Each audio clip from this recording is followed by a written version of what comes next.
diskusi lah meskipun secara langsung lewat bacaan dengan Mas Heru Salim ini. Salah satu yang cukup menarik dari Mas Heru kalau saya lihat dari beberapa tulisannya, kalau tadi Mas Gafar lebih banyak berangkat dari background akademisi dan juga karya disiplin ilmiah, Mas Hairus lebih sedikit banyak lebih lentur.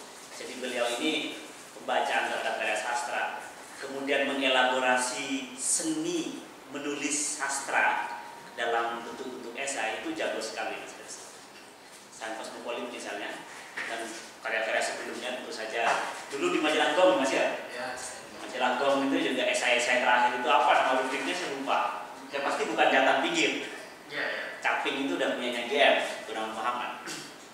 Nah, keberhasilan kali ini kira-kira begini Mas. Saya ini teman-teman sekalian, saya mau tadi di tengah jalan diminta sama Pak Direktur Mas Anang untuk Mas Hairus. Sebenarnya kita semua sudah yang ada di sini ini penulis yang pasti bagian dari dunia akademik. Tetapi mungkin unsur-unsur bagaimana sebenarnya mengelola sedemikian, kalau bahasanya Mas Gafar tadi, konflik. Jadi kita menulis itu karena ada konflik, atau mungkin kalau digeser ke ranah akademis kita menyebutnya sebagai problem, masalah. Nah itu kira-kira ketika kita punya banyak masalah, punya banyak konflik, punya banyak hal yang ingin ditulis, terus kemudian dan kita ingin mengemasnya dalam bentuk yang populer dengan catatan akan lebih banyak diakses oleh publik, terus kemudian di istilahnya kebermanfaatannya lebih luas, itu kira-kira bagaimana Mas Hairus sejauh ini bisa mengelola baik itu di media sosial ataupun juga media-media online yang lain ataupun media cetak konvensional dan segala macam. Kira-kira itu yang ingin kita istilahnya sharing yang ingin sekali kita dengar dari Mas Hairus. Terus kemudian kalau gimana terserah Mas Hairus setelah ini kita punya waktu sekitar 1 jaman, jam 2.30 maksimal. Kalau masih memang seru dan ini bisa dilanjut di lain tempat juga, Mas Hairus juga bisa dialihkan, juga ada soto di situ. Soto Lombok. Itu saja dengan tembakaunya. Monggo. Terima kasih Mas PJ. Teman-teman sekalian, selamat ketemu lagi. Ini katakanlah silaturahmi ya, karena di kesulitan era pandemi ini, dan ini juga katakan hanya sebagai ngobrolan aja. Terima kasih teman-teman Akbesdam, teman-teman ISAIS. Kan semua sebenarnya udah pada menulis sebenarnya, Mas PJ, Mas Yakin. Ini Pak siapa lupa? Oke. Saya diminta untuk mengobrolkan ilmiah populer. Sebenarnya dari buku itu kami nggak setuju dengan istilah ilmiah populer ya. Ya saya tidak ilmiah dan tidak populer kan, jadi nggak tepat.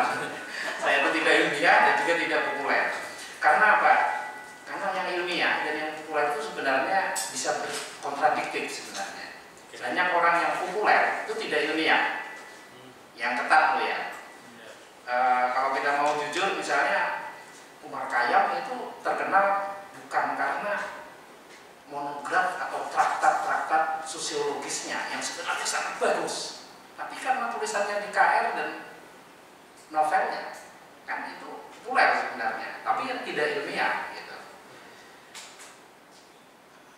Sementara kalau ilmiah, kayak punya teman-teman yang sudah dapat Scopus itu tidak populer gitu. Dibaca 10 orang, 15 orang gitu, dan senang sekali aku dicetak nih 3 orang, 4 orang gitu. Sementara teman-teman yang populer pasti bilang, kok dicetak 3 orang senang sih, saya 300 orang yang mencetak. Teman-teman yang populer kan bilang gitu, saya yang mencetak 3.000 orang gitu. Jadi antara yang ilmiah dan yang populer sebenarnya bertentangan. Karena itu dalam tradisi menulis itu nggak pernah dipakai lagi. Ini dipakai era saya 35 tahun yang lalu. Jadi, nah sekarang orang lebih senang menggunakan misalnya jurnalisme sastrawi gitu ya, atau ini prosa jurnalisme gitu. Jadi, nah lalu apa itu? Ya sebenarnya itu esai, Mas. Esai yang dibikin lebih panjang, disertai data. Tapi ada prinsip-prinsip yang menurut aku kalau teman-teman yang terbiasa menulis belajar ilmiah itu repot. Kalau tidak biasa, saya akan memberi itu ya. Nah, sekali lagi jadi ilmiah itu dulu Mahbub Junaidi itu pernah mengejek apa sih yang ilmiah itu? Ilmiah itu kata Mahbub pasti ditulis sarjana. Terus ya pasti. Yang kedua katanya pasti kutipannya banyak gitu dan jelimet gitu. Dan yang ketiga ya pokoknya tulisannya nggak biasa lah. Jadi luar biasa, yang orang biasa nggak bisa masuk ke sana gitu. Nah, jadi yang ilmiah populer itu saya katakan istilahnya Pak, karena banyak istilah ya, ada prosa jurnalisme, ada jurnalisme sastrawi gitu. Itu pada dasarnya menurut aku esai. Nah, saya yang dalam tradisi antropologi itu belajar betul menulis seperti ini, karena arti etnografi itu memang mesti Anda lihat aja di buku apapun, etnografi is a description on gitu. Nah, onnya itu bisa macam-macam, tapi pasti description itu pasti gitu. Jadi menulis deskriptif. Jadi kalau kita mau teman-teman belajar tersebut pasti ketemu itu. Nah, kalau aku menurutku gini, teman-teman ini istilahnya udah belanja bahan, pasti punya bahan riset. Yang pertama, mari kita mulai dengan cara bertutur, karena pertama gini, esai itu mulai dari definisi sederhana. Esai itu bukan masalahnya dulu, tapi cara mengungkapkan masalah. Jadi ada dua orang yang kita bayangkan menonton film yang sama, pulang, satunya nggak bisa bercerita, jelimet gitu. Kita menganggap filmnya jelek karena dari si A kita kata siapa? Kata si A tadi jelimet, tapi datang si B gitu. Yang ditonton film yang sama, ya kan? Nggak ada bedanya, tapi dia dengan lincah bercerita, sehingga kita bilang film bagus ini, gitu loh. Jadi bukan filmnya kan, tapi cara mengungkapkannya. Jadi tulisan itu bukan persoalannya dulu, tapi cara mengungkapkannya. Nah, saya lalu cara mengungkapkan seperti apa? Nah, karena dia tidak ilmiah, dalam arti nanti aku akan bilang bahwa sebenarnya ini juga mitos tidak ilmiah. Sebenarnya ilmiah juga, cuman konstruksinya berubah. Nah, pertama saya kira ada dua yang unsur. Yang pertama ini kesediaan teman-teman, dan menurut aku memang kalau yang tulisan yang kayak yang mungkin yang masuk ke jurnal-jurnal ini yang mungkin repot ya, meskipun di dalam debat antropologi itu gini. Pertama, tulisan itu subjektif. Kok bisa ya subjektif gitu? Jadi sifatnya karena subjektif, banyak sekali orang menggunakan kata aku atau saya. Nah, di dalam tradisi ilmiah itu nggak boleh. Tapi dalam buku antropologi terbaru boleh. Kenapa? Karena memang itu buatanku, bukan buatan orang, gitu loh. Kalau saya menggunakan kata kami, lu kan yakin nggak ikut? Ini nggak ikut. Gitu. Justru ketika mengatakan kami, saya sebenarnya ingin mengatakan ini bukan pendapat saya, loh. Kalian harus setuju. Ini semua orang ikut loh satu tempat ini. Dalam hal ini kami tidak setuju dengan pernyataan itu. Loh, saya nggak ikut loh mas, gitu loh. Sampeyan loh sendirian yang ikut. Tapi kalau saya tulis dalam hal ini penulis misalnya, enggak. Itu bukan writer di dalam pengertian barat yang hidup dari menjual tulisan. Akademisi itu lain, bukan writer dalam pengertian barat. Jadi dalam hal ini penulis itu bukan penulis dalam pengertian itu. Lalu ada alternatif ketiga, menggunakan kata pasif, ya kan? Ya kan menggunakan. Nah, dalam hal ini hal itu tidak bisa disetujui. Itulah. Jadi tidak ada kaminya, tidak ada penulis. Gak bisa juga gitu. Akhirnya udahlah kita akui ini memang saya yang berpendapat gitu. Jadi ini kombinasi antara kerendahan hatian dan kenyataan memang itu tulisan saya. Nah, ini contoh ya. Ini contoh, saya buka aja yang pertama-tama. Itu prinsip, salah satu prinsip.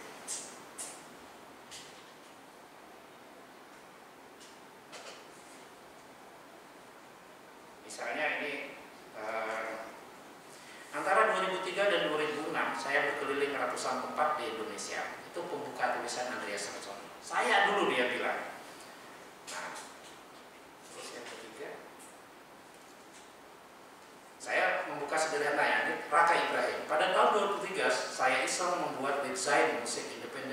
menulis berzain, saya lagi. Ini tulisan baru diantar tadi malam di Organisasi Islam. Tulisan saya yang pertama diletakkan. Jadi aku mau ngasih contoh aja betapa ini mempengaruhi banyak orang. Awal September lalu saya sekeluarga bersilaturahmi ke anggota keluarga yang tinggal di daerah Tegalrejo, Magelang. Kami tiba sore hari dan disapa oleh awal hubungan yang segar. Saya 3 tulisan membuka. Saya yang termasuk punya, kalau punya saya itu kan sampean, tapi saya bawa judul ini. Jadi itu waktu aku tesis itu ada dosen, Anda pernah baca buku ini enggak? Ini pedoman menulis skripsi, tesis, dan disertasi UGM. Belum. Pantas tesis Anda semua menggunakan kata saya. Aku langsung berdiri ngambil buku. Ini Pak, saya menggunakan buku ini.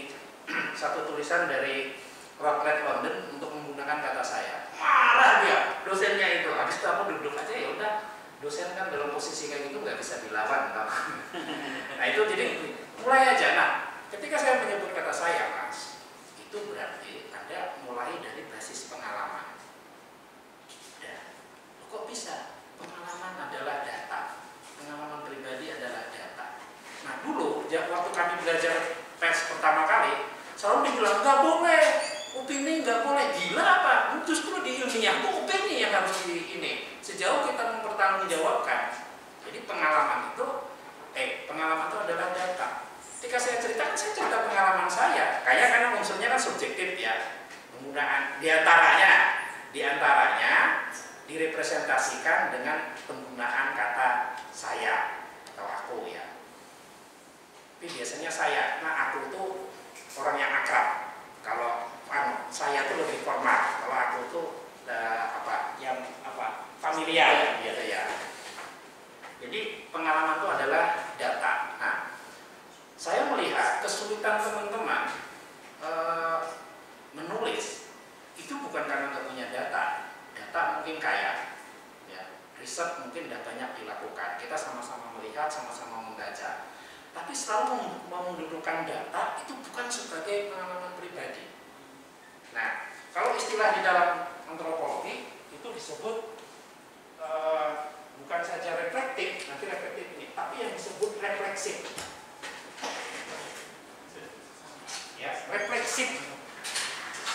Kalau dalam antropologi itu refleksif. Kenapa? Saya adalah bagian dari dunia yang saya teliti, gitu loh. Jadi saya juga bergumul dengan pertanyaan-pertanyaan. Kenapa misalnya si A ini dilarang? Kalau kita kan, kalau teman-teman kan selalu menganggap seperti di luar akuarium ya. Dia kan melihat begitu, seolah-olah independen. Padahal enggak. Kita tuh pasti terlibat posisinya. Sejak awal berangkat, diam-diam kita sudah punya positioning gitu, bahwa aku jadi memang setuju si A ini dilarang, pasti. Atau aku sebenarnya sangat tidak setuju si A ini dilarang, gitu loh. Itu positioning. Tapi selalu mencoba objektif di dalam itu loh. Nah, ketika kita refleksif, kita untuk mengintegrasi diri kita. Kenapa saya setuju ya? Kenapa saya tidak setuju ya? Bagaimana nasib mereka gitu loh. Seperti itu. Jadi kalau refleksif itu kita bagian dari dunia sosial yang kita teliti. Jadi kenapa jadi saya itu jadi penting? Karena memang jadi maksudku saya ini adalah epistemologis sebenarnya.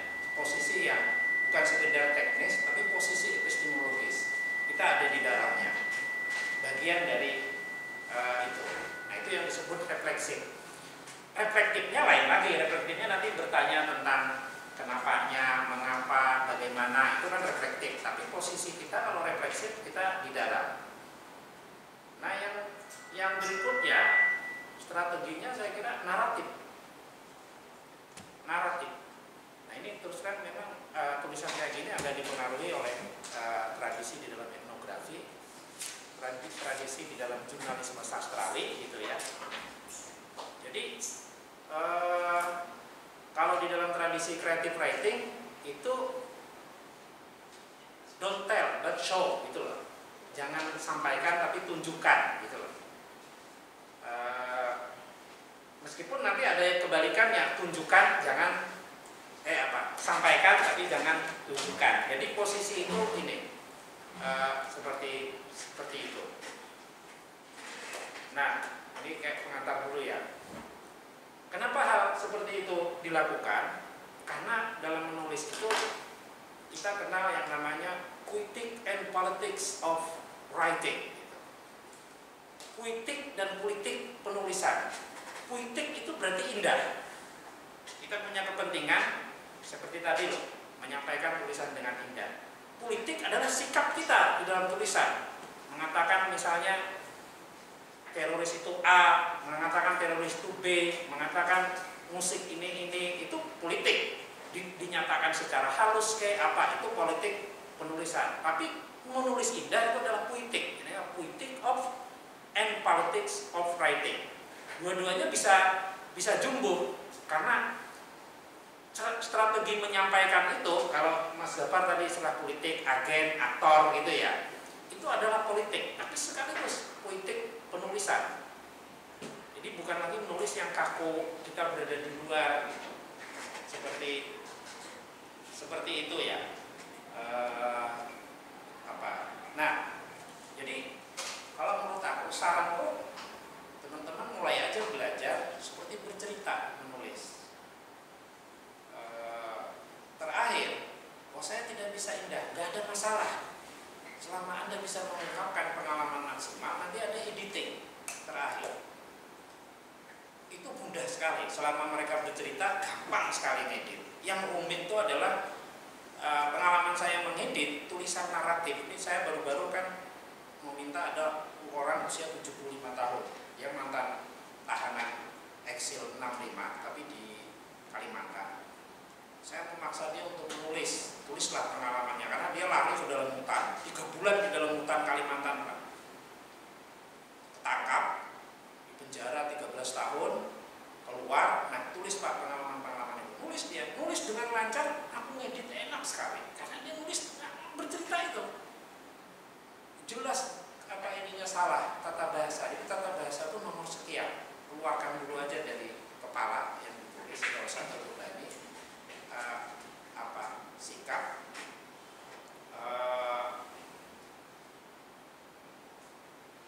Lalu ya kewajiban kita selalu mengintegrasi tulisan. Misalnya dalam satu kalimat kita membuat satu deskripsi, katakan ya sebenarnya pertanyaan 5W1H itu kenapa mengapa itu selalu di ini karena akhirnya tulisan kita akan lebih lengkap naratif gitu. Jadi mulai aja dari pengalaman hal yang sederhana, sikap kita pertama kali, pengalaman kita, tiba-tiba kita berubah melihat itu tiba-tiba kita berubah karena kita melakukan riset. Nah itu saya kira mungkin begitulah yang disebut ilmiah populer atau nanti entah kita sebut jurnalisme prosa atau riset sastrawi. Nah, ketika dibikin begitu, ketika poetic and politics of writing, maka dalam satu tulisan esai yang seperti ini atau prosa juga sebenarnya terjadi ketegangan antara yang ilmiah dan yang sastrawi. Karena yang sastrawi dianggap bisa tidak ilmiah karena subjektifnya tinggi gitu. Ya. Tapi dia ilmiah juga karena dia berdasarkan pengamatan kita, refleksi kita. Nah, refleksi itu pertanyaan-pertanyaan. Saya ingin mengenangkan satu ini bahwa salah satu keunggulan tulis esai Gus Dur itu dia kuat di pertanyaan. Nah, bertanya itu tidak mudah, Mas. Bertanya tidak mudah. Saya pernah menuliskan satu debat ketika Soejarmoko meninggal. Soejarmoko itu nggak pernah selesai kuliah, tapi dia dapat doktor dari berbagai tempat, lalu menjadi rektor Universitas PBB. Waktu itu dipuja-puja lah ya, karena tulisannya memang bagus sekali ilmu sosialnya. Meninggal dia, wah semua orang menghormati Paus ilmu sosial Indonesia, ya, kayak gitu-gitu pujian-pujiannya. Lalu Arif Budiman bilang, di mana tinggal hebatnya Soejarmoko? Dia nggak bikin teori ilmu sosial apapun, nggak ada konsep ilmu sosial apapun yang ditinggalkan. Jadi orang merasa salah memuja-muja Soejarmoko itu ya. Tapi Gus Dur datang membela yang mengukal sekali. Dia bilang salah Arif Budiman. Sumbangan Sujatmoko terletak pada kemampuan dia membuat pertanyaan-pertanyaan pada bangsa ini, katanya. Waduh, memukau sekali itu. Karena merumuskan pertanyaan tidak mudah gitu. Dan itulah yang kita jawab dengan berbagai tindakan, dengan berbagai ini gitu. Oh iya ya, nah itu yang disebut kita mengintegrasi tulisan kita, mengintegrasi pikiran kita, tapi juga mengintegrasi pikiran-pikiran orang di tulisan. Makanya kalau kita mau mengintegrasi, tapi ini prosesnya panjang ya, refleksi ini ya. Kadang-kadang nggak bisa ringkas, perjalanan waktu bisa ini, bisa misalnya gini, esai pembuka saya di buku ini yang saya suka ya. Ini saya nulis tentang esai cerpen Tuhan Tahu Tapi Menunggu, Leo Tolstoy. Saya baca ya di Masjid IAIN, dibaca malam Ramadan itu, tentang seorang lelaki pamit pada istrinya, pergi berdagang, ketemu temannya, dia jalan lagi, ditangkap polisi karena temannya itu mati gitu. Dan pisau untuk membunuh si teman itu ada di tasnya, jadi dia tertuduh. Masuklah dia penjara sekian tahun, gak pernah ketemu lagi sama istrinya, gak pernah ketemu lagi sama anaknya gitu. Nah kemudian dia di penjara baca ini aja, baca Alkitab aja. Lalu tiba-tiba datang orang masuk penjara, dia cerita, saya nggak membunuh, tapi saya sekian tahun yang lalu itu yang membunuh malah nggak ketangkap, orang lain yang ketangkap katanya. Wah itu berarti pembunuhnya yang dulu, yang saya itu loh. Wah ini seharusnya saya cepat-cepat lapor, ini loh pembunuhnya, tapi ya udahlah saya di sini aja katanya gitu kan. Terus si orang ini namanya Makar kebetulan mau ini melubangi tanah, mau pergi, mau melarikan diri. Si Asinov ini lihat, namanya Asinov, kepergok gitu. Kalau kamu melaporkan saya bunuh. Kalau kamu mau membunuh saya sekarang, bunuhlah, tidak usah menunggu saya dilaporkan atau tidak. Dia jalan, karena Asinov ini jadi dipercaya. Ketahuan membongkar tanah itu, semua dikumpulkan. Karena orang yang terpercaya dengan Asinov, siapa yang melubangi tanah ini? Dia Asinov, kamu adalah orang yang kami percaya. Tunjukkan siapa yang melubangi ini. Kalau kamu bisa menunjukkan, siang ini juga kamu keluar gitu loh. Dia diam aja. Dia bilang gini, Tuhan melarang saya untuk menunjukkan siapa yang melubangi ini. Wah, selesai gitu dah, nggak ada yang ketangkap satupun. Nah maka kemudian malamnya menemui dia, saya adalah orang yang berdosa, saya adalah orang yang membunuh dulu, sekarang laporkan saya, sekarang kamu harus pulang secepatnya, temui anak istrimu ini. Tidak sih, maka saya di sini saja katanya. Kalau gitu, wah nangis pokoknya karena merasa bersalah. Akhirnya dia pergi ke kantor ini, bilang bahwa saya lah pembunuhnya, saya lah yang mau melarikan diri gitu. Asinov harus dilepaskan gitu. Tapi Asinov ketika didatangi sudah meninggal. Der gitu kan, pas baca itu, gila ini cerpen ini, Tuhan tahu tapi menunggu. Karena kepala saya mengatakan ini dari Rusia, ini ateis yang nulis ini, ateis ini, komunis yang nulis ini. Sudah selesai, saya lupakan cerpen itu. Bertahun-tahun kemudian tidak sengaja ketemu lagi cerpennya Leo Tolstoy. Saya cerita, saya sedang riset Leo Tolstoy memang di Indonesia. Nah, ketemu, loh ini kok sangat Kristiani sekali cerpen ini, gitu loh. Jadi saya salah, lalu akhirnya aku melacak, Leo Tolstoy ini siapa? Oh dia seorang religius banget.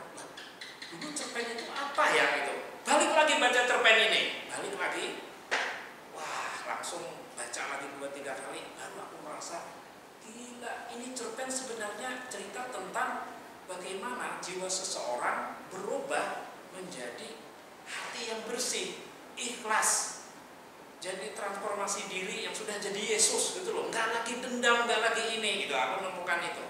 Nah, jadi menulis itu lama, refleksi kayak gitu. Satu cerpen bisa sampai hampir 8 halaman menulisnya, atau berapa halaman. Nah, maksudnya proses itu kan terjadi tidak bisa singkat, Mas. Karena aku juga mengintegrasi persepsiku gitu loh. Tapi juga melacak ini siapa gitu. Oh, dulu aku salah ya memahami itu. maksudnya seperti ini. Nah, jadi belanja bahannya memang udah lama ya, ini belanja ininya bacaannya. Jadi bukan berarti yang bilang kok ini kan tiap Ramadan kan tiap hari terbit di Mojo. Yang bilang sampai kok buat apa? Tidak membaca ini. Enggak lah, itu 25-nya udah membaca berapa tahun yang lalu, sekarang tinggal duduk memikirkan refleksinya aja. Kalau aku baca dari awal ya hari ketiga meninggal sudah, aku bilang itu gimana? Enggak mungkin kalau begitu. Nah, kembali ke sini. Jadi pertama itu subjektif, lalu yang kedua itu sifatnya naratif gitu ya. Lalu yang ketiga, nah ini di sini sifat ilmiahnya muncul, dia reflektif dan refleksif. Gitu. Jadi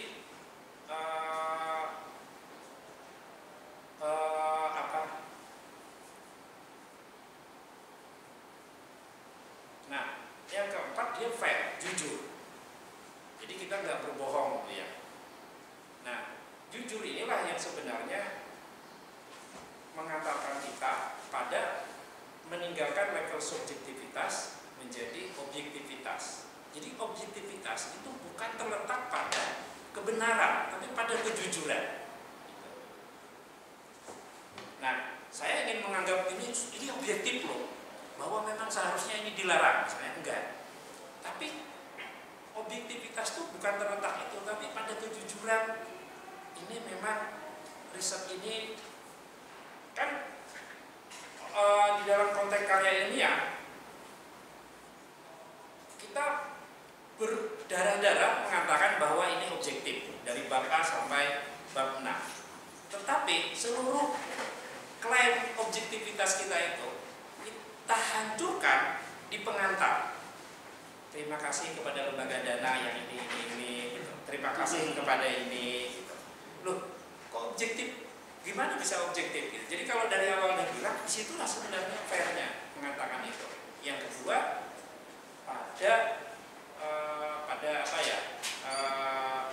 pada pengakuan bahwa yang namanya objektif itu tidak ada. Karena dalam karya ilmiah kita wawancara 10 orang, rata-rata 2 jam. Tapi kita tidak akan pernah memuat wawancara itu 2 jam penuh di dalam disertasi kita atau tesis kita, itu tidak mungkin. Kita mengambil yang kira-kira mendukung riset kita, benar nggak Mas? Ya. Yang enggak pasti kita buang, pasti. Misalnya wawancara saya, jadi gimana Mas ini? Karena kepala kita tuh kan sudah cenderung ingin si A dilarang, misal ya. Lalu aku mengatakan, memang masalahnya si A ini tidak ini. Itu yang diambil. Menurut Yerusalem ini. Jadi memang wajar ini. Itu politiknya. Gitu. Jadi nggak ada yang namanya objektif itu. Kalau di dalam ilmu sosial dianggap nggak. Lalu apa objektivitas itu? Fairness, jujur. Misalnya mengatakan bahwa ketika saya menulis ide, saya terus terang saya ini adalah anak yang lahir di lingkungan NU. Bapak saya ini. Nah sekarang saya kan riset tentang Muhammadiyah. Jadi, kalau Anda lihat biasnya, ya ingat-ingatlah karena saya ini memang orang NU ketika menulis ini. Gitu. Saya laki-laki ketika menulis ini. Saya orang luar Jawa ketika menulis Jawa ini. Saya orang ini. Jadi bias-bias itu dikatakan, itulah jujurnya. Nah itu kan dikemukakan kalau di dalam narasi itu yang kita tadi bilang, misalnya saya datang ini, ketika itu saya ini, gitu. Nggak menutup. Dulu kan enggak. Kalau kita baca Clifford Geertz, Abangan Priayi, kita nggak tahu Clifford Geertz-nya agamanya apa, gitu.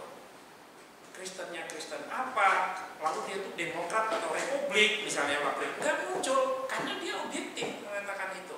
Maksudnya ingin mengatakan itu objektif. Nah, kalau jadi kembali ini Mas ya. Sederhana, jadi kalau menurut aku tinggal kita lihat temanya apa, tulis aja berdasarkan pengalaman Anda dulu gitu loh. Baru terakhir kita masukkanlah berdasarkan buku ini gitu-gitu itu. Tapi kita ini berinteraksi dengan yang mengatakan ini, tidak sekedar mengutip gitu loh. Kita integrasi juga, benar nggak sih pernyataan dia gitu. Apa ini segala macam. Nah, pada akhirnya ya kalau dalam konteks kayak gini, aku nggak akan pernah ngomong tata bahasa. Tulis aja. Nanti ada editor yang ini. Ini pengalamanku menulis, mengedit tulisan teman-teman yang naratif itu lebih mudah karena kelihatan maunya. Tapi Tapi yang jelimet, yang pura-pura ilmiah rumit sekali. Ini jadi apa tuh karate? Bener, aku kalau mau makanya ini ya, kok kalian mengilmiahkan padahal dia orang paham gitu loh. Mending dibuat aja. Dalam hal ini saya tidak setuju karena dia mengatakan dibikin sederhana. Kalau mau lihat tulisan yang agak mudah di Indonesia, menulis bagus, ilmiah tapi mudah, Arif Budiman sama Fran Magnis Suseno, itu kan mudah sekali menulisnya. Ya, karena kuat sekali refleksinya. Ya, itulah pemahaman dia gitu. Enggak mencoba-coba meletakkan kutipan apa padahal enggak ini. Nah, itu mudah diedit. Jadi kalau katakan, misalnya aku nggak tahu, misalnya sampean temanya apa? Misalnya Mas, sampean mau nulis apa Mas temanya? Media dan komunikasi. Kan ini dengan ECO ya ini ya? Iya. Atau gimana? Media dan komunikasi. Di mana Mas media dan komunikasinya? Kalau saya sih memang karena ini untuk tulisan NO atau apa? Yang tadi Redaksi tentang NO. Iya, yang mau dibikin, katanya kan mau bikin buku NO. Nah, misalnya gitu. Kalau background ilmuannya media dan komunikasi. Nah, aku tidak ini ya, ini memang ini nanti biasa aku karena kualitatif ya. Kalau yang versi kuantitatif mungkin oke, itu sendiri. Enggak, maksudku kalau misalnya tema yang mau dipilih sudah ketemu kan enak kita membayangkan gitu. Apa? Karena mungkin ini ya Mas Yakin ya. Ini yang teman-teman Nasdem yang punya kerangka rencana itu kan? Iya. Nah, teman-teman yang dari isian baru-baru ini sebetulnya belum dengar Mas. Oh gitu ya. Iya. Gak apa-apa. Tapi karena kan kita memang mau menulis ilmiah populer ya. Iya. Kan nggak mungkin yang dalam konteks ini mau tradisi kuantitatif, dia mau tradisi apa, pasti tetap aja naratif. Mas Yasir karena antropologi apa S2 pasti yakin tahu tradisi itu. Makanya dulu ya kami belajar di antropologi S2 itu bukan nulis makalah Mas. Iya. Bukan, baca buku, bikin 3 pertanyaan. Itu terus terang itu teman-temanku ini jumpalitan bikin pertanyaan itu. Karena bikin pertanyaan yang mendasar itu sudah membayangkan Anda harus selesai baca bukunya. Masa pertanyaan, misalnya ini disertasi ya, dia orang mana ya Mas? Misalnya gitu ya. Jadi harus selesai karena agar dapat pertanyaan yang tajam, 3 aja bikin pertanyaannya. Jadi bukan meringkas.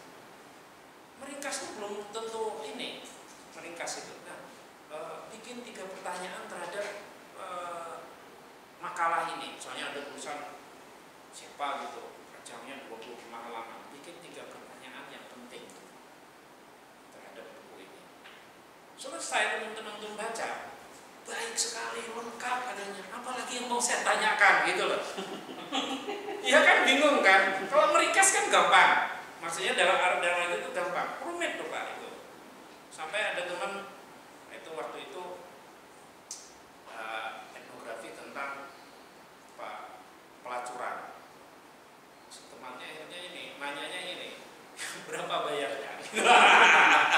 Berapa bayarannya gitu kan?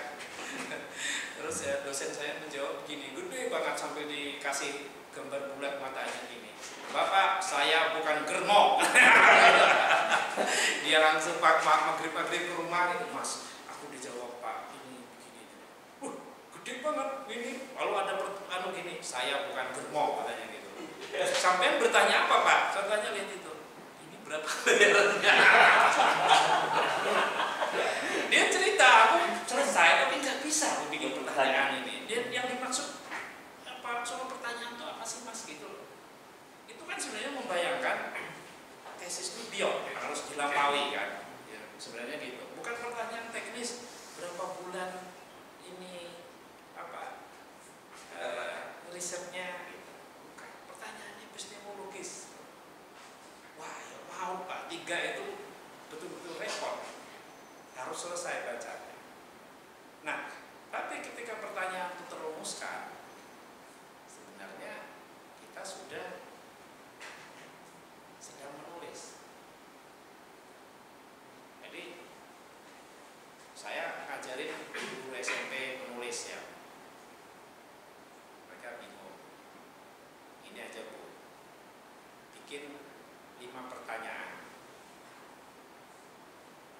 sampai mau menulis apa? Satu, kenapa menulis itu? Dua, terus tiga, kenapa ini penting? Gitu kan. Kira-kira 5 tuh saya suruh nulis. Jadi Pak, satu esai kecil. Dia jawab sendiri. Saya ingin menulis tentang tanaman ini. Oke ya. Terus karena itu sudah jadi itu. Sekarang kita hapus pertanyaannya. Jadi tulisan esai itu apa? Tapi kan tidak lengkap ya Bu ya. Misalnya deskripsinya kurang lengkap. Tinggal dilengkapi aja.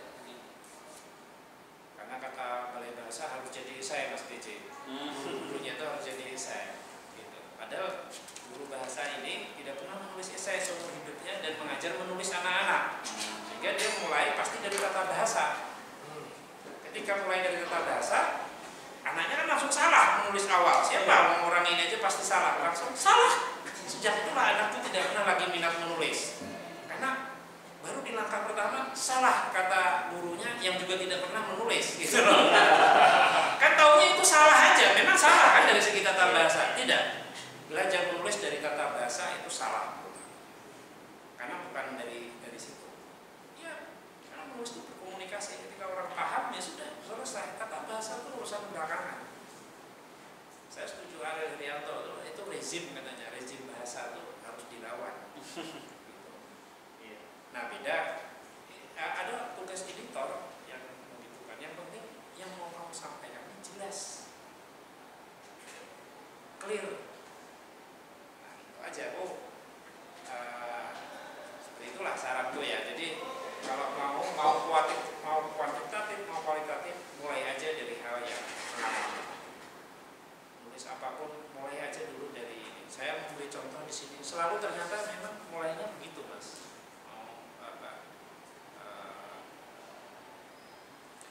Fahri Salam tentang apa? Ketertarikan saya pada isu kebebasan politik di Papua tentu saja muncul dari bacaan. Benar kan? Dia nggak berkunjung. Tahu kan dari sini aja gampang terus. Tetapi perkenalan yang lebih intens saat menulis isu pengusiran mahasiswa Papua di Jakarta oleh seorang politisi kuat dari golongan karya pada 2007. Sentimen di sini masih muncul sampai kini ketika saya memutuskan bermukim di daerah yang dikenal sebagai kota pelajar ini. Nah, itu. Jadi dia semua rata-rata mulai dari kenapa memilih ini, apa perkenalannya sama ini, gitu.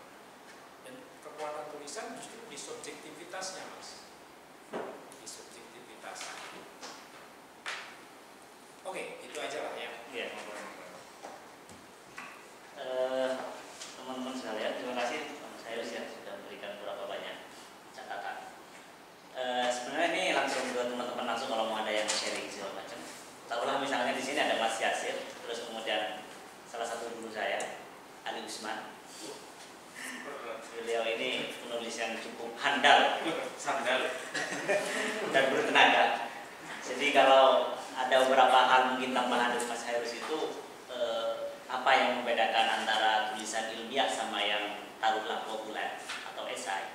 Jadi kalau ilmiah itu garang dan kering kata teman-teman, garang dan kering. Terus kemudian kalau kolom esai itu bertenaga halus dan punya semacam diksi-diksi itu sangat terpancar di tulisan-tulisan itu. Itu kerasa sekali memang kalau kemudian kita mau membaca lebih lanjut. Ya. Tapi yang pasti Mas Hairus sudah menyampaikan bahwa yang paling penting salah satu kuncinya itu ya kita mengidentifikasi tulisan-tulisan itu sendiri. Jadi sampai detik ini saya juga sangat masih berkepentingan untuk selalu membaca segala jenis tulisan. Itu salah satu cara bagaimana diksi itu bisa kita dapat gitu. Karena ketika ngomongin esai itu terkait dengan medium dari bahasa yang kita pakai itu tidak bisa dihindari. Taruhlah misalnya saya sangat suka ketika Mas Yasir Arafat misalnya dia menceritakan sesuatu itu antara unsur humornya terus kemudian unsur-unsur mistik dan segala macam itu sangat terasa di karakter-karakter pendek tulisan-tulisan status Facebook misalnya itu kerasa sekali. Itu bentuk dari kekayaan meminjam bahasa Mas Hairus tadi subjektif dan refleksif itu sendiri gitu. Jadi refleksif inilah yang kemudian menunjukkan kita siapa, saya saya siapa, Mas Ayo Salim siapa. Disitulah kemudian posisi kita bisa terbaca. Nah ini memang tidak instan seperti yang langsung otomatis kita bisa ini gitu, bisa langsung tangkap, bisa langsung kita lakukan. Itu proses. Teman-teman sekalian, saya serahkan ke semua ini kalau ada beberapa sharing atau catatan-catatan, pertanyaan silakan.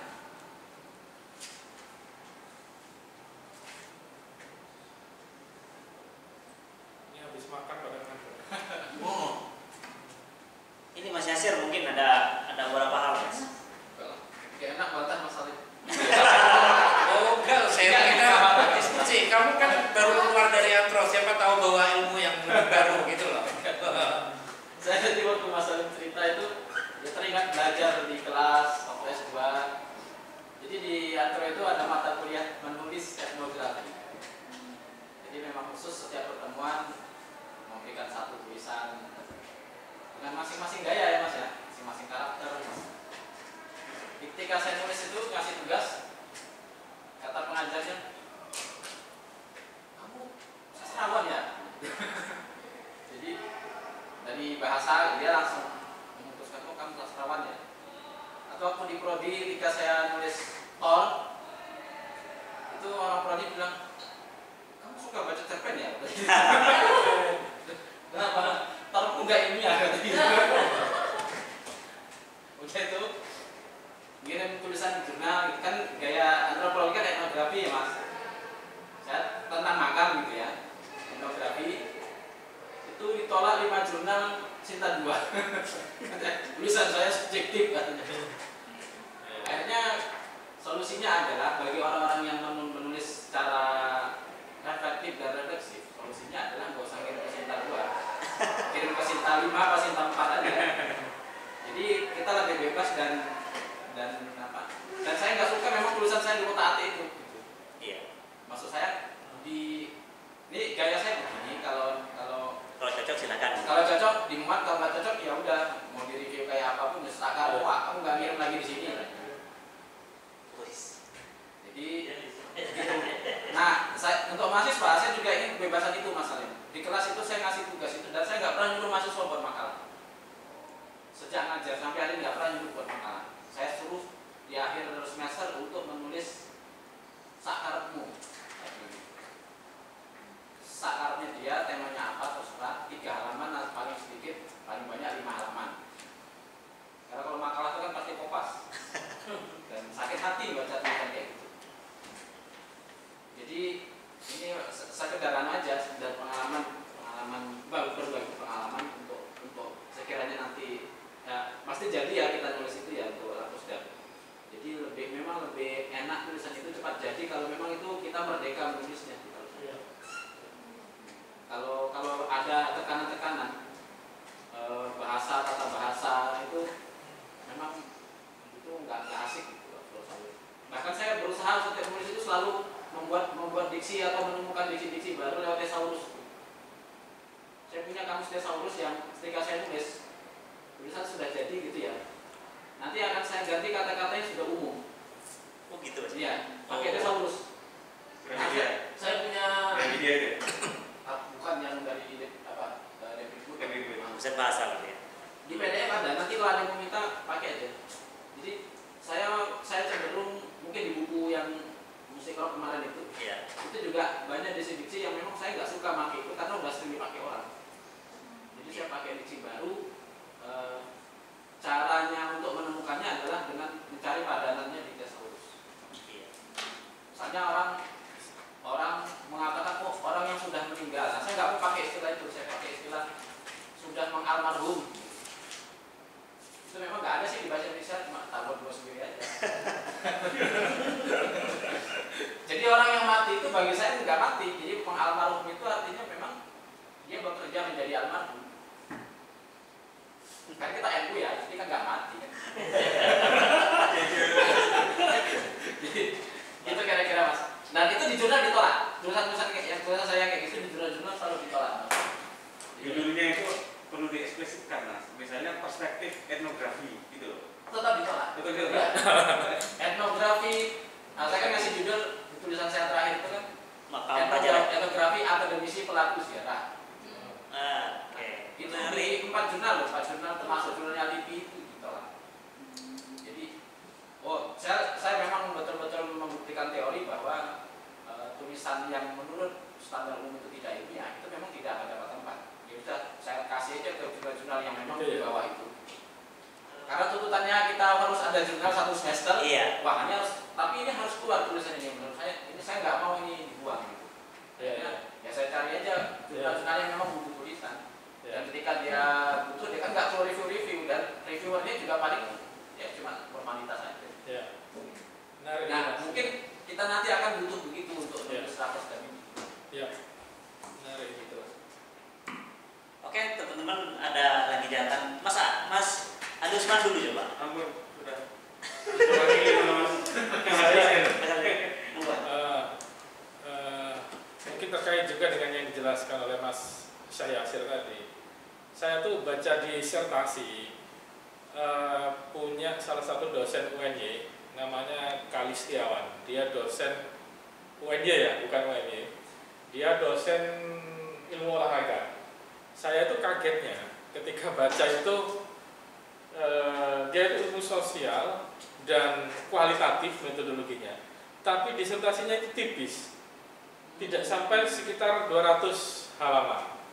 Dan ini saya kaget, kok bisa ya di Amerika, dia di Amerika, ini disertasi kualitatif dan tipis. Setelah saya baca, kalau di UIN Jogja itu kan disertasi, teman saya cerita, nulis disertasi itu kalau bisa tambahin ya Mbak ya, sampai 300 halaman. Wow. Kayaknya kurang ini gitu. Nah maksudnya apa ditambah itu? Nah ini. Nah saya kaget ketika baca disertasinya Pak Kalistiawan itu, kenapa ini, apa metodologinya, kemudian saya jadi penasaran gitu. Ternyata dia memakai metodologi fenomenologi yang isinya di situ hampir mirip dengan etnografi, sangat mirip dengan etnografi. Dan dia ternyata setelah saya buka disertasi itu, saya baca hanya cerita Mas. Disertasi itu hanya cerita.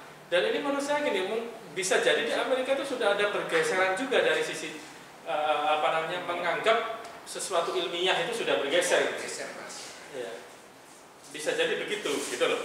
Bukan bisa jadi, memang terjadi. Saya bisa menunjukkan. Oke. Nanti bisa dilanjutkan Mas Salim, menarik sekali itu. Jadi begini. Saya yang heran kemudian ketika cara berpikir ilmuwan-ilmuwan Indonesia, termasuk cara berpikir para pengelola jurnal itu masih sangat kaku, masih melihat bahwasanya ini harus, memang karakter jurnal bermacam-macam ya. Ada yang setiap kata itu kita harus kuotasi gitu kan, harus referensi halaman ini sekian gitu kan, halaman sekian. Misalkan saya menulis tentang NU ini gara-gara saya menulis tentang NU ini, saya sebenarnya melihat kesalahan berbagai kelemahan di NU, tanda kutip siapa gitu. Setiap langkah itu harus banyak tanda kutipnya gitu. Nah, referensinya, setiap kalimat referensi itu ada jurnal yang begitu gitu, ada jurnal yang begitu. Tapi justru yang begitu ini yang menjadi mayoritas gitu loh persoalannya kemudian. Sehingga tulisan-tulisan yang menurut Mas Syahyassir tadi susah diterima gitu, padahal itu yang katanya Mas Salim tadi, yang menulis itu yang berdasarkan pengalaman itu yang menarik gitu. Justru itu yang berdasarkan data karena pengalaman itu. Nah, saya mencoba kembali pada tulisan Pak Kalistiawan itu tadi. Ternyata memang saya juga mencoba membaca beberapa macam metodologi setelah saya penasaran kan, ini kok bisa ini orang Amerika ini nulis kualitatif tidak sampai 200 halaman, ini gimana dokter ini gitu kan. Akhirnya saya bacalah beberapa metodologi fenomenologi itu gitu. Saya baca sampai yang ahli, sampai ke Hassel, sampai ke Heidegger itu kayak apa ini, intinya gitu. Kemudian saya baca ternyata memang kalau Hassel itu ya hampir mirip dengan ini, dengan etnografi Mas, suruh cerita aja katanya. Udah kamu ceritain pengalaman orang gitu. Terus kalau pengalaman sendiri gimana? Nah kemudian Heidegger menangkap itu gitu loh. Ya masukkan juga gitu. Gak apa-apa kamu cerita pengalamanmu sendiri gitu loh. Bukan hanya pengalaman orang. Intinya dengarkan aja orang bercerita kata dia. History katanya Mas. Dengarkan orang bercerita, tulis aja dalam ini. Nah itu melakukan itu gitu loh. Kali Setiawan itu melakukan itu, dan ini menarik, itu dari Amerika gitu loh. Ini menariknya itu yang dianggap sebagai pusat dari sekarang itu kiblatnya ilmu pengetahuan gitu. Dan perubahan itu mungkin nanti Mas Salim bisa menceritakan. Nah ini menurut saya cerita-cerita itu dan diterima dan selesai itu disertasi itu, gitu, tipis gitu. Dan saya kembali lagi, anehnya ketika dalam waktu yang sama saya ketemu teman saya tadi itu, Mas, disertasi saya kurang panjang katanya pembimbingnya di UIN itu. Langsung tambahin sampai 300 katanya. Nah ini gimana maksudnya ditambahin 300 gitu. Tapi jangan salah, di UIN juga ada teman-teman pembimbing, teman-teman dosen yang nggak mau panjang-panjang juga. Kayak Mas Nur Ihwan itu cerita pada saya nggak mau bertele-tele disertasi ini gitu. Dipotong saja gitu, langsung ini. Nah itu menurut saya menariknya begini. Saya lebih tertarik memang pakai metodologi semacam etnografi dan fenomenologi itu gitu, karena itu bercerita gitu kan, mengalir gitu, dan itu masuk. Dan mungkin nanti dalam buku Lapis Jam ini saya ingin seperti itu gitu loh. Jadi teman-teman tidak kaku dalam menulis reflektif itu, kemudian mengalir saja berdasarkan cerita sampean gitu, atau cerita orang lain yang sampean tulis, itu bisa jadi seperti itu juga. Saya kira begitu Mas. Itu ya, mungkin Mas Salim bisa menceritakan. Jadi memang ada dua nama Gibbs ya, Clifford. Jadi ada Clifford Gibbs dan ada James Clifford. Itu dua orang yang berbeda. Clifford Gibbs kita kenal tangan dan priayi. Clifford Gibbs, James Clifford itu melahirkan buku yang disebut Writing Culture. Gimana sih menulis kebudayaan itu? Nah, itu dia mempertanyakan keilmiahannya tulisan ilmiah. Gini, dia bilang fiktifnya tulisan ilmiah. Fiktif, nggak mungkin tidak fiktif. Kenapa? Misalnya dia bilang, Anda wawancara 10 orang yang saya ceritakan tadi. Saya mengutip James Clifford sebenarnya. Memang kalian muat semua wawancara itu? Enggak kan?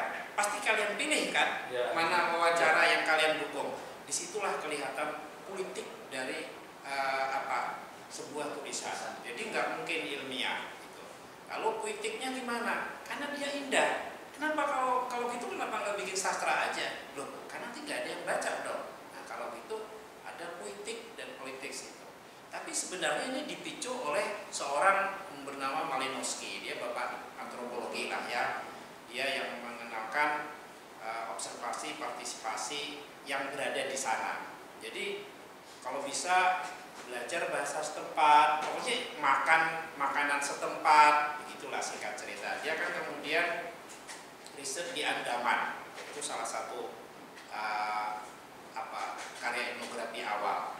Saya, semua orang bilang 1 tahun, hampir 2 tahun si Malinowski itu di Andaman itu. Belakangan kan orang menurunkan standar itu. Kalau disertasi 1 tahun lah, kalau tesis 6 bulan, kalau skripsi cukup 2 bulan. Tapi turun terus itu akhirnya gitu. Tapi yang menggegerkan setelah Malinowski meninggal, istrinya menerbitkan diari Malinowski ketika di lapangan. Ternyata Malinowski cerita bahwa dia hampir muntah ketika lihat makanan itu, tapi karena dia harus berpura-pura, dia tahan. Dia punya penilaian pribadi, ini primitif kayak gini kok. Tapi dia karena ingin mendengarkan suara lokal, dia catat gitu. Nah setelah keluar, berarti antropolog itu munafik ya, berarti antropolog itu pembohong ya, berarti antropolog itu aslinya kayak gini ya. Nah disitulah isu fiktif dan ketidakfiktifan itu muncul. Kenapa kita nggak jujur dari awal gitu loh. Saya mungkin ini gitu. Itu salah satu apa yang memicu kenapa kemudian orang mempersoalkan keilmiahan sebuah karya ilmiah yang sebenarnya ada banyak fiktifnya. Termasuk kamu wawancara yang pertama Pak Yakin, wawancara kedua Pak BJ. Lah kok kutipannya diletakkan terakhir gitu loh, nggak urut gitu loh. Kenapa gitu? Wawancara Pak BJ hanya 20 menit tapi kutipannya panjang sekali. Wawancara Hairul Salim 4 jam, sauprit kutipannya. Karena apa? Gitu. Itu berarti kan tidak ilmiah. Belum lagi yang lain-lain yang mendanai gitu ya. Kemudian keterbukaan ketika dia datang yang ditemui siapa, gimana tinggal di rumah RT itu ya jelaslah RT memandang atau kepala desa misalnya kan beda kan suara mau menyuarakannya ini nggak bisa. Jadi dia harus terbuka. Saya tinggal di kepala desa yang kebetulan Muhammadiyah. Riset saya aja tentang kuburan gimana akhirnya nggak diganggu gitu. Nah itu yang disebut kemudian berarti kita nggak dapat objektivitas. Kita mulai aja dengan jujur, itulah objektivitas. Jadi ketika orang membaca, oh ini Salim nulis ini dia nulis tentang Muhammadiyah, tapi dia dari awal udah bilang dia ini misalnya punya tradisi NU, jadi bias-bias ini. Jadi nggak ada lagi orang mempersoalkan. Kan banyak orang bilang, Mas, agamanya penulisnya apa ya? Loh, kok nanya itu? Karena dia curiga, dia nangkap bias sebenarnya. Mas, ini NU atau Muhammadiyah atau ini ya? Nangkap dia, tapi itu nggak diungkapkan di dalam tulisan. Nah, tulisan yang subjektif bisa dari awal ngerem itu, oh iya dia memang ini. Akhirnya dia punya kesadaran untuk bagus juga ya kita dengarkan orang NU berpendapat tentang Muhammadiyah, bagus juga orang Muhammadiyah kita dengar berpendapat tentang NU dan seterusnya. Daripada dia curiga, ini orang NU yang berpura-pura ilmiah tapi sebenarnya menilai Muhammadiyah bla bla bla bla atau sebaliknya. Jadi yang disebut objektif itu fair sebenarnya. Nah, ada pun Mas Yasir tadi saya kira itu hanya soal otoritas yang belum level. Loh iya, nanti kita nggak tahu 10 tahun akan datang orang akan bilang masa tulisannya Mas Yasir gini dimuat gitu loh. Ini soal otoritas. Jadi kalau sudah ada rekomendasi atau siapa, dunia ilmiah nggak segitu-gitunya. Jadi ketika misalnya ada 3 orang profesor bilang tolong kamu buat tulisan ini dimuat. Ilmiah tuh nggak seperti ini politik tadi loh ya, politik termasuk apa yang disebut sebagai politik itu adalah politik representasi di dalam tulisan. Jadi ketika kita memilih gitu, misalnya kita membicarakan A, kita wawancara 20 orang, tapi 17-nya laki-laki misalnya, 3-nya perempuan, itu akan kelihatan politik representasinya. Tapi boleh saya potong sebentar karena terkait dengan sebentar saja. Saya pernah wawancara pengelola jurnal internasional. Saya tanya, dia cerita, saya harus memuat jurnal ini, artikel ini, karena beliau ini kalau nggak dimuat ini persoalan, jadi persoalan. Karena misalkan rektor gitu atau apa, dan itu harus dimuat, kata dia. Dan itu terjadi memang. Jadi faktor-faktor kata Mas Salim kata harus saya stop barusan ketika cerita. Itu pengelola jurnal internasional yang masuk Q2 loh itu. Q2 itu dan dia harus bilang begitu gitu. Bahwasanya ini harus dimuat ini. Kalau meskipun kualitasnya menurut dia belum layak. Gitu. Jadi ini harus dimuat. Nah, itu Mas. Bisa juga layak. Ya, silakan. Enggak, dia bilangnya begitu ke saya. Oke, tapi yang maksudku kan di dunia apapun pasti ada para petingginya gitu ya, yang memiliki otoritas. Misalnya ya kalau sudah level ya sudah, mungkin bukan lagi dilihat tulisannya, dilihat nama. Pasti suatu saat pasti akan dimuat. Dan kalau kita baca kan, yang berikutnya Mas yakin, memang di dalam tradisi 20 tahun terakhir sebenarnya disertasi itu bahkan ada yang hanya 125 halaman. Kenapa? Karena sekarang beda dengan dulu. Sekarang kalau aku mau menulis misalnya Banser, udahlah informasi Banser berdiri, Banser ini ada semua di Google. Nggak usah ditulis lagi. Loh kalau gitu aku nulis apa? Yang dibutuhkan itu adalah refleksimu. Gila, aku mau bikin refleksi 150 halaman pecah kepalanya, tapi dapat 100 halaman. Artinya ini, sekarang ilmu sosial itu stressingnya pada refleksi dan refleksivitas, refleksif dan refleksivitas. Jadi bukan lagi kekayaan data. Kalau dulu memang kalau kita baca tulisan-tulisannya Kuncarani Barat itu data tuh kaya sekali karena itu skripsi disertasi 700 1000 halaman gitu karena memang sulit mencari data. Sekarang ayo kalau misalnya aku mau mencari Islam Bajo, udah bisa 4-5 hari belum ketemu di IAIN kalau tidak ada Google di IAIN-nya. Tapi sekarang kan tinggal buka, ada semua. Ya meskipun data itu harus diverifikasi ya dengan Google, tapi maksudku dia lebih mudah. Nah yang dilakukan kan refleksinya. Jadi refleksi terhadap sesuatu itu perubahan sebenarnya, bukan perubahan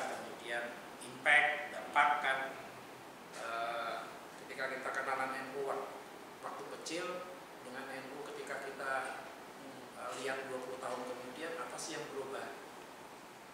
Jangan-jangan yang berubah itu kitanya, enggak sebenarnya kan gitu kan, bolak-balik ini menginterogasi yang berubah realitas atau kitanya gitu. Nah itulah kita ngobrol. Aku yakin menulis jauh lebih mudah kalau kita mulai dari hal yang tidak membebani, merdeka, yang berdasarkan pendapat kita sendiri, pengalaman kita. Monggo teman-teman, silakan kalau ada sharing, pertanyaan mungkin. Karena ini saya begini Mas Hail, teman-teman. Saya berangkat dari setipe Mas Ali Usman, jadi nulis opini, esai segala macam, berburu dengan media segala macam. Sekarang sudah megang jurnal di Prodi. Saya bergesekan dengan teman-teman yang tidak punya background menulis esai. Jadi ya apa yang diceritakan jenengan dan memang sudah terjadi di mana-mana. Jadi misalnya harus bahkan setiap pernyataan harus citasinya ada, pernyataan ini harus citasinya ada. Padahal itu common. Bahwa matahari terbit dari timur itu kan nggak perlu citasi. Apakah kita harus itu dari Al-Quran aja itu? Itu kadang karena gedung gilanya begitu itu. Itu kadang saya agak geli juga sih terlalu begitu. Tapi ya kita coba ini proses juga.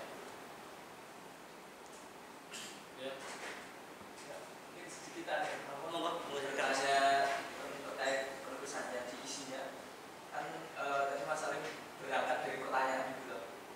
Maksudnya sebelum kita menulis kita harus punya pertanyaan apa gitu. Nah, terus kemudian menarasikan itu sesuai dengan subjektivitas kita. Tapi untuk agar tulisan itu pertama enak, kemudian juga nyambung itu karena diperlukan logika bertutur kan.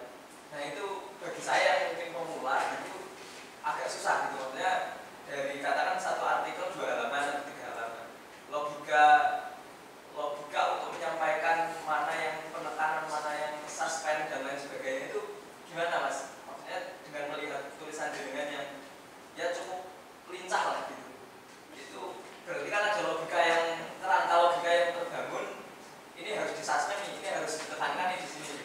Nah, mungkin yang seperti itu. Nah, yang orang lupa saat menulis itu sebenarnya berpikir. Tulisan yang bagus adalah pikiran yang bagus. Jadi mau tahun 1980, mau 2000, tahun 2021 belajar menulis sebenarnya belajar berpikir runtut, Mas, dan sistematis. Kalau menurutku ya. Nah, yang begini ini ada orang mengatakan kalau tidak kenal filsafat dulu agak susah. Saya juga enggak juga. Saya kira bisa dimulai dari ya sampai menyebut logika. Ya itu kan bisa dibangun di sana beberapa dasar pikiran, misalnya pertanyaan aja yang dijawab. Kalau sampai aku menyarankan ya misalnya pelatihan sederhana itu bikin dulu 5 atau 10 pertanyaan, jawab sendiri gitu. Jawab sendiri, nanti pertanyaannya dihapus Mas, jadi itu. Nah kalau tidak nyambung itu akan dilihat kok istilahnya jumping konklusinya kelihatan nanti. Tapi ketika sampai bertanya itu sebenarnya membayangkan juga logika yang sedang dibangun. Nah, pertanyaan yang jawaban ini bisa itu saya tes Mas, saya uji coba dengan guru-guru SMP yang seumuran tidak pernah menulis dan pokoknya kami ini kewajiban datang, tapi gimana sampean bisa meyakinkan kami bisa nulis karena targetnya kan aku harus mereka bisa nulis. Akhirnya kan jadi buku kan itu, kalau nggak salah itu. Oh semua itu Mas. Oh iya. Aku mengajar di Balai Bahasa tuh 10 tahun ngajar guru-guru itu dan selalu bisa nulis akhirnya. Mereka nggak pernah bisa nulis. Mereka bilang gini ya, saya bukan mau ini. Kalau dulu Mas saya kuliah itu yang ngajar sampean nulis, wah saya pasti suka menulis. Udah kagum saya umur 50 tahun, 50 tahun. Karena dari dulu salah belajar nulisnya kami ini katanya. Nah saya bilang sederhana Bu, singkat aja kalau mau 1 halaman sampean yang ingin kalian, yang orang ingin ketahui itu apa sih gitu. Ketika aku baca itu, meneliti tulisan mereka, aku hanya melihat celah yang sampean sebut logika itu membuat pertanyaan lagi sederhana. Misalnya soal kelengkapan, warnanya apa toh ini, itu loh. wah aku kok nggak paham mbak ya sampean menceritakan ini sifatnya apa. Kalau sampean mau ini mau tahu salah satu belajar nulis, ini bisa ini enggak? Ini oke, bisa buka ini enggak Mas? Aku mau belajar kita mencoba ini ya, logika itu. Bisa buka internet enggak kita? Bisa ya? Enggak, lewat ini juga bisa ya. Kita nonton film 3-4 menit loh. Mungkin sampai pernah nonton, tapi maksudku bagaimana membayangkan lo ya, kira-kira kalau ini dibikin menjadi narasi seperti apa. Judul filmnya tuh Persos. Apa benar ya bacanya? Sepasang sepatu. Oh ya. Ya, Persos. Coba lihat film itu. Itu hanya 3 menit atau 4 menit, silahkan ditonton. Oh, film pendek. Pendek sekali. Nah, lalu bayangkan bagaimana kalau sampean menulis narasi itu. Ingat ya, setiap film itu pasti dimulai dari naskah dan skenario. Sekarang mau saya kembalikan, kalau ini dijadikan naskah gimana? Naskah tertulis. Kalau sampean nggak menangkap detail di dalam film itu, nggak akan bisa menulis naskah. Artinya naskah ini jadi ya, misalnya nih, sampean bilang, ini mas naskah itu jadi, tak serahkan sutradara. Ini filmnya, dia belum tahu ya film ini, silahkan. Filmnya ini bikin, nggak akan jadi. Naskah itu akan, coba lihat aja Persos, coba lihat sebentar aja Persos. Di HP bisa mas itu, di YouTube kalau bisa ini, itu 3-4 menit aja. Kita akan lihat, aku nggak minta kalian nulis ini, membayangkan nulis naskah, apa yang kira-kira dibayangkan ketika nulis naskah itu 3 menit. Dapat ya? 5 menit. 5 menit, oke, 5 menit kan sebentar itu.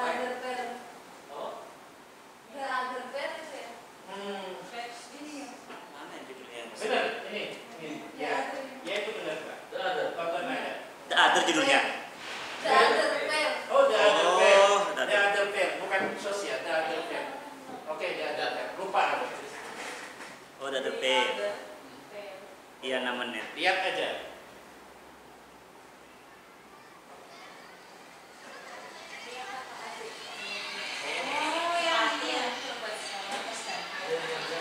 Ya, dilihat aja. Nanti aku mau ngajak kita main-main bagaimana mengidentifikasi kalau itu dijadikan Ini viral ini. Ini viral di filmnya saya pernah. ya. Nah, oke, sebagian kalian mungkin tahu bagaimana caranya itu kalau ini. Oh, film Iran ini ya? Bukan mas, itu Mesir kayaknya. Mesir kayaknya. Mesir kayaknya.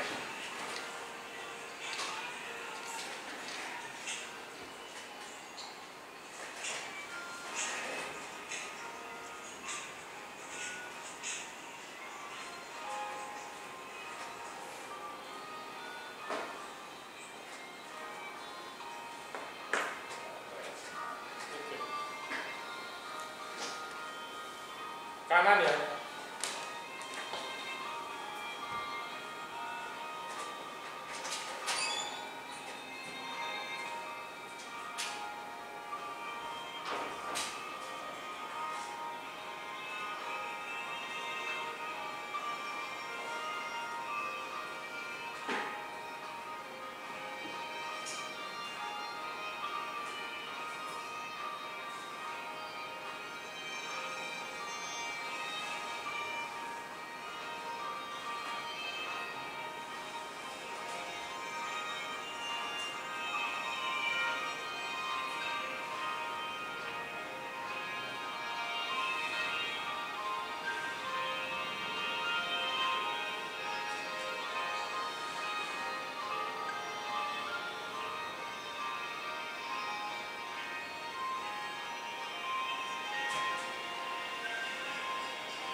Keretanya bersautan sini sana.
kaos kakinya nggak dikasih gitu? Adidas. Ini di endorse Icon mungkin ya.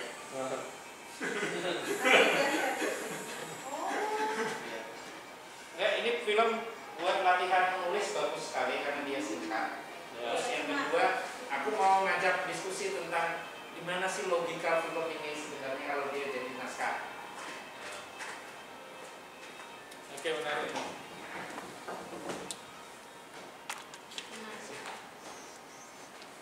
Selesai. Sudah. Nah, ini pertanyaanku ya. Ini kan sebenarnya sebelum jadi film pasti naskah kan? Naskah skenario film. Nah sekarang membayangkan kita dari film lalu menjadi naskah. Kita tentu tidak tahu.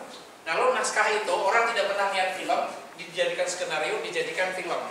Itu kan berarti membayangkan ada logikanya di sana. Gitu. Misalnya aku mau tanya, kalau kalian bikin itu jadi naskah, gimana menggambarkan apa dua anak ini? Misalnya anak yang pertama, anak yang kedua. Misalnya loh, sifatnya gimana misalnya? Serius ini ku praktekkan di kalangan ini belum tentu nangkap loh. Ini yang disebut logikanya dapat nggak di film ini? Coba anak pertama tuh sifatnya gimana? Apa? Deskripsi anak pertama itu apa kira-kira? Oke, keterbatasan. Miskin. Terus jujur. Oke, terus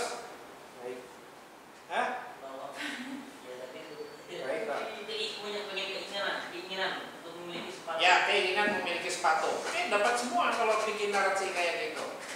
Nah, terus anak yang kedua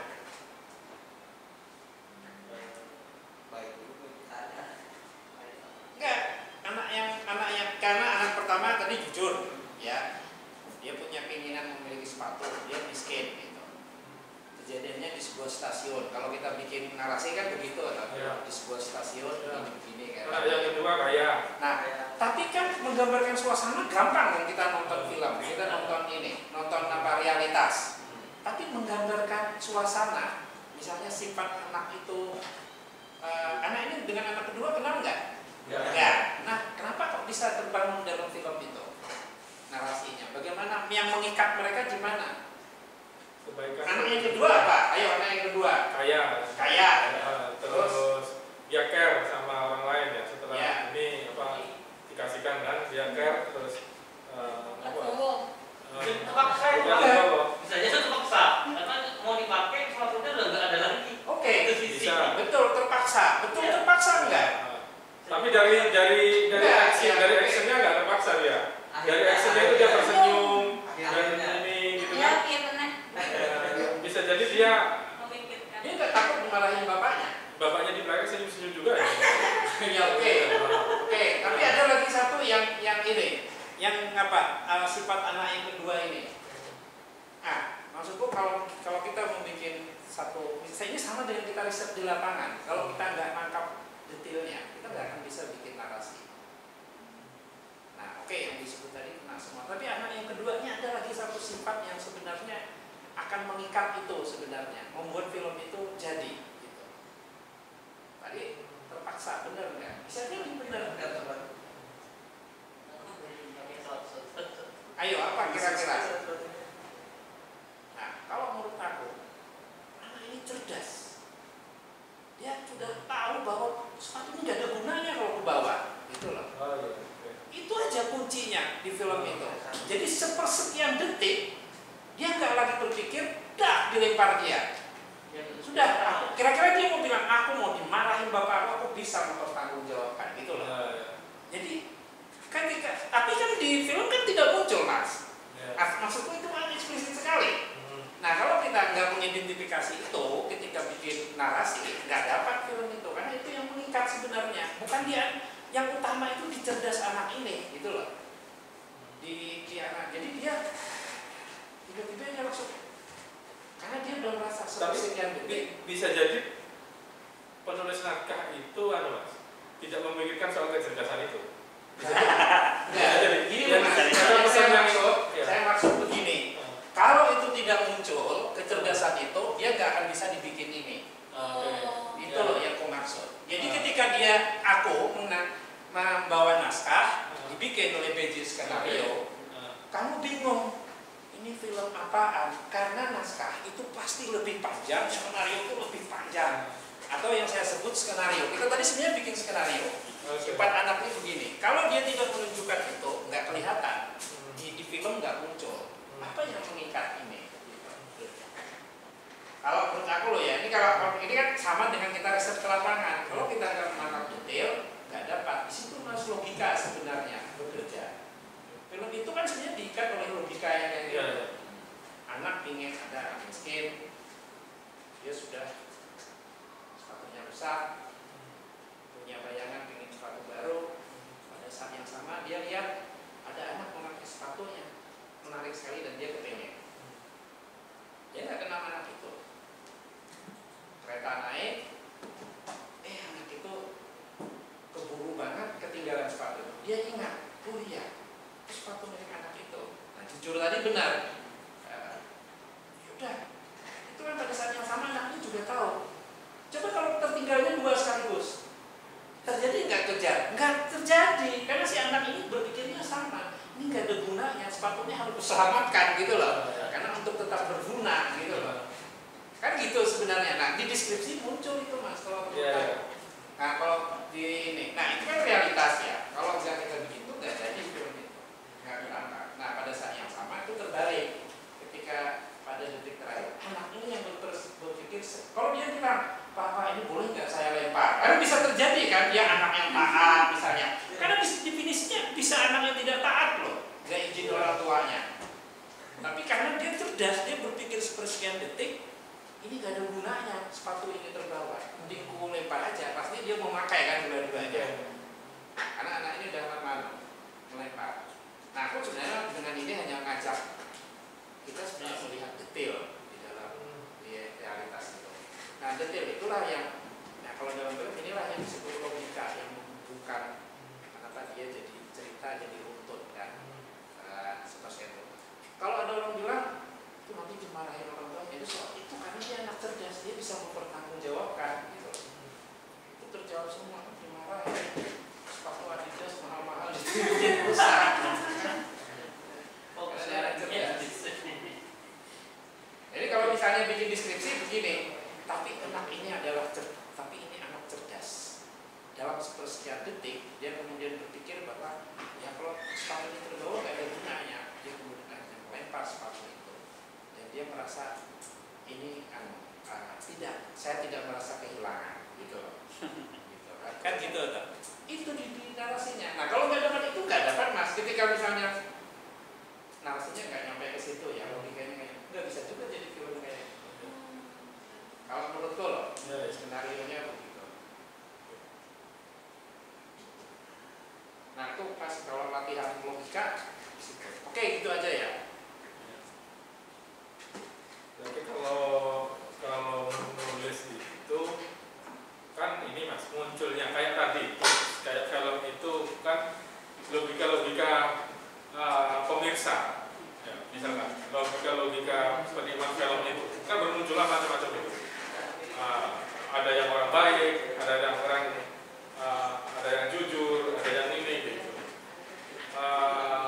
Kemudian kalau tidak bisa menangkap misalkan, tidak bisa menangkap logika utama yang katanya jenengan tadi, yang terpenting itu tadi kecerdasan itu, berarti timpang dong kalau masih belum bisa menangkap itu.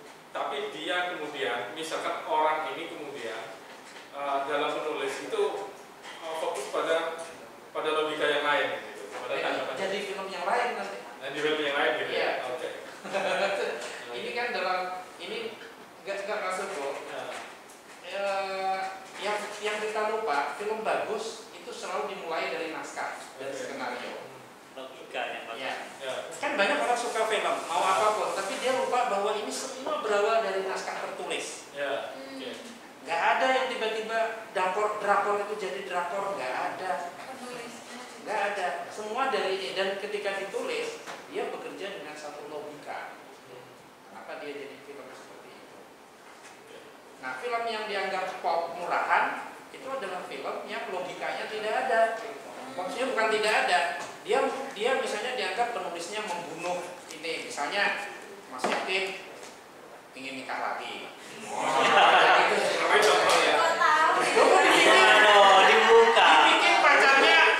Dibikin pacaran lagi, dibikin pacarnya ditabrak mobil kan, gampang banget kan itu, nggak logis. Nggak logis ya. Ini berarti masalahnya penonton Indosiar.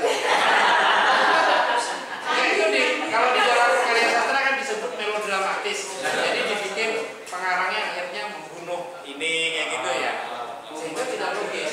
Kalau film tadi kan logis banget. Logis banget. Kalau dibikin, jadi kalau narasinya beda ya beda juga. Ya, Oke. Oke. Nah itu latihan logika lah ya. Oke. Latihan melihat detail. Mungkin ini udah selesai Oke. kita. Iya. Terima kasih semua ini teman-teman yang sudah luar biasa berpartisipasi juga berbagi. Juga kita sama Mas Hairus apa istilahnya, kalau ada waktu kesempatan yang lain insya Allah bisa ketemu dan kita bisa saling terus belajar dari Mas Hairus. Terakhir dari saya jika ada kekurangan atau apalah istilahnya, dan semoga forum-forum seperti ini terus akan berlanjut, kita terus bisa belajar bersama. Terima kasih. Assalamualaikum warahmatullahi wabarakatuh. Waalaikumsalam warahmatullahi wabarakatuh. Ya. Terima kasih ya. Terima kasih ya. Apa ya? Si apa? Orhan. Oh. Iya. Saya sudah baca bukunya. Yang itunya ya. Wah, bagus nih. Kayaknya atau ini mau nulis tentang seni novelnya Orhan Pamuk.